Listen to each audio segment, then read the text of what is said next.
You know, it wasn't more than 4 weeks ago that the Prime Minister reshuffled his cabinet.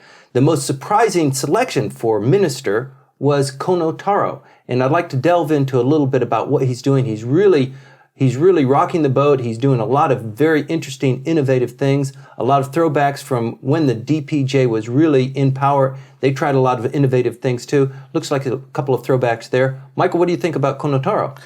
I'm amazed at what he's doing this week. He opened what he calls the review process, where there's a bunch of bureaucrats who come in and have to sit at a table with him and a few of his advisors, and they have to explain their programs. It's an open fish tank. And there we are seeing exactly the same kind of thing that was run by the DPJ when it came into power. First of all, they called it the GRU process, where they would drag bureaucrats out of their towers and out of their fortresses. It had people with pitchforks pounding. They were loving it. I mean, that was one of the best things that they brought into the table. And here, it's not only that they've basically reenacting the item, but that the subject matter is largely the same. The issues that were dealt with this time, or at least these last few days, we saw supercomputing come up again, and governments supporting the supercomputer projects that don't build any supercomputers. Right. And more importantly, what we thought that Kono Taro had to put aside, which was his strong opposition to Japan's nuclear power program, he's found a way to get it back on the table. Yes.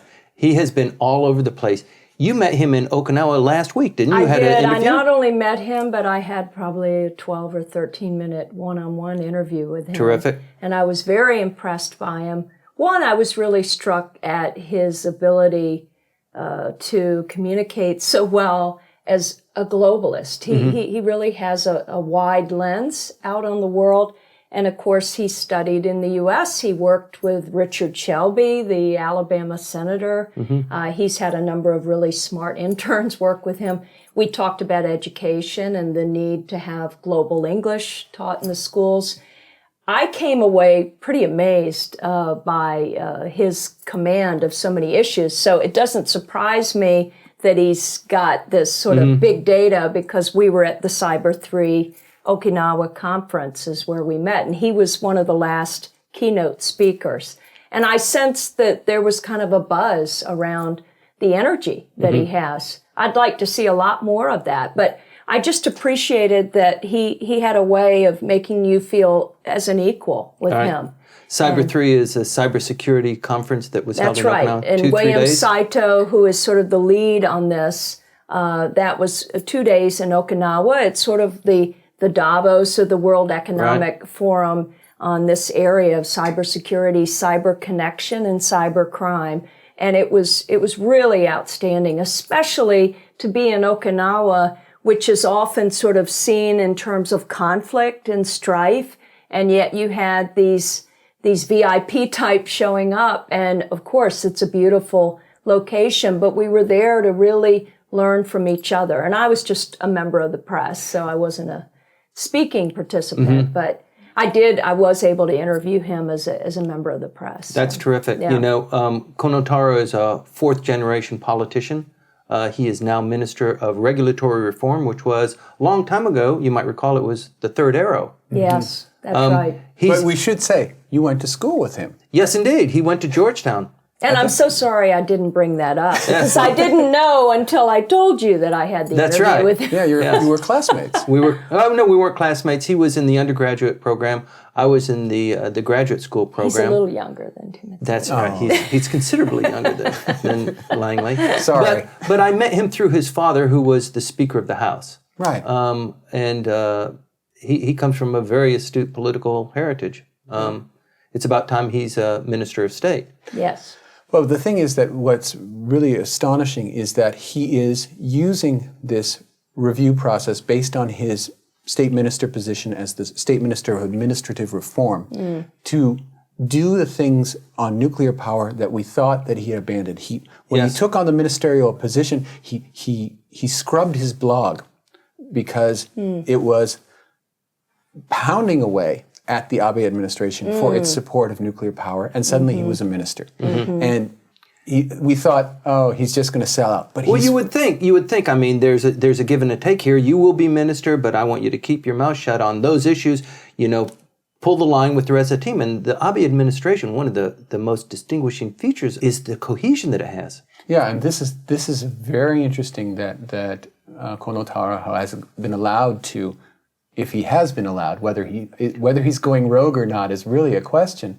But it looks good for Abe, too, doesn't No, it does. Because it's sort of like Obama choosing Hillary Clinton for Secretary of State. That had a real wow factor. And to have someone who was pounding you online, and then, when you come on board, you do compromise. I mean, we compromise every day. Right. So, yeah, but in this case, it seems like there's been compromise, and then there's been this switch back over. Right? Because what he's been fighting against is the plutonium cycle here in Japan, which is something that Japan invested into the trillions of dollars level. The Monju reactor. To Monju reactor, the Rokkasho reprocessing, the entire fuel cycle. And the Monju reactor is what he's targeting now, which is a fast breeder reactor, which would, if it could work, produces more fuel than it consumes. Right. But it doesn't work. And it sprung a leak 20 years ago and has not been restarted. And he's saying, can we stop this? Can we just walk away from this thing? Yeah. And he's asking the members of waste, the bureaucracy. fraud, and abuse. Yes. And he's also looking at the ship that is used currently, or is infrequently, to ship the waste of Japan to reprocessing in the UK and France and bring it back. It has made four trips in all these years, and the last time it sailed was 6 years ago. It cost $12 million a year just to maintain it, and he's saying, give up already. Stop this. We don't need these things. Now, some of the attacks that he's attacked the supercomputers, he's attacked funding to revitalize hamlets. He's got all kinds of things. One of the things that I actually have a personal problem with is he's fighting the clams of Tokyo Bay. Oh, you're talking about poo in the bay. Yes. Okay. One of the neat things that has happened in the past decades is that the Tokyo Bay has gone from what was called the Sea of Death. Right. Wow. And many of the rivers, too, that It was just as bad in the 1970s as the coast of China is today. Right. And vast improvement. Incredible improvement. And one of the major contributors to it are clams. Right. There are two different species, shijimi and asari, that they filter the water, and it has had real effects in terms of cleaning up the bay. And you can go out and you can see down to the bottom. Wow. The sea life has returned. It's a marvelous thing. And every once in a while, they allow the public out there, and they're collecting the shells as well. That's right. And they're edible. They're not. Everything's great.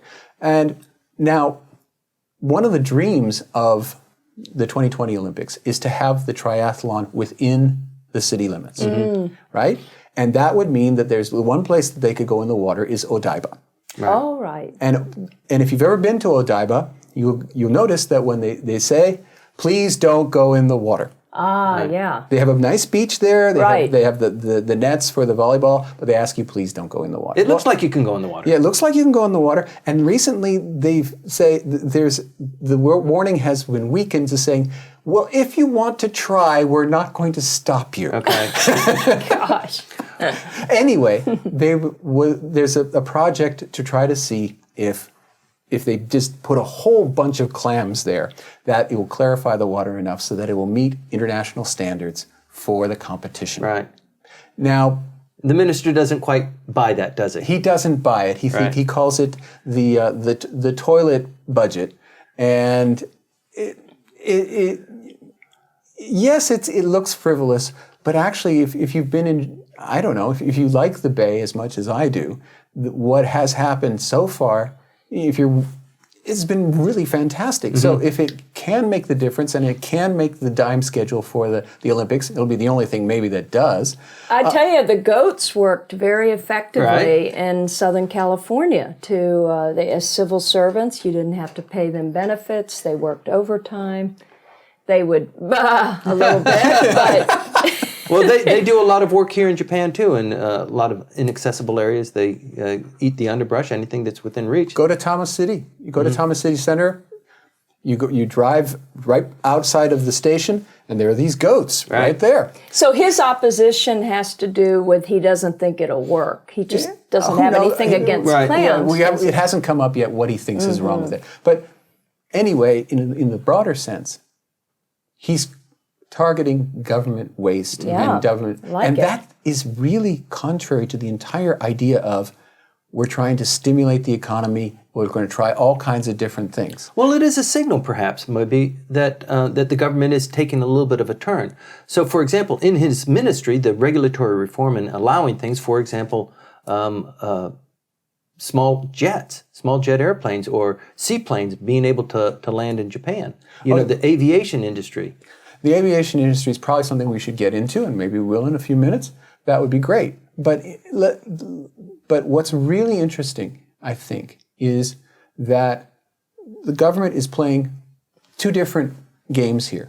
It's promising all kinds of stuff to all kinds of constituencies in order to prepare for its election campaign in 2016. Right. At the same time, it's trying to basically take away from the DPJ its issues, which gets back to the identity question. If the LDP is not only the party for everybody, but for every issue and for every approach to the issue, that means that the DPJ is sunk. Right. So that's a little bit of window dressing, because clearly they're not going to be able to actually get all of this taken care of, but they can say, we own it all. So the DPJ just doesn't have an agenda because we're covering it all. But when you cover it all, it weakens it too.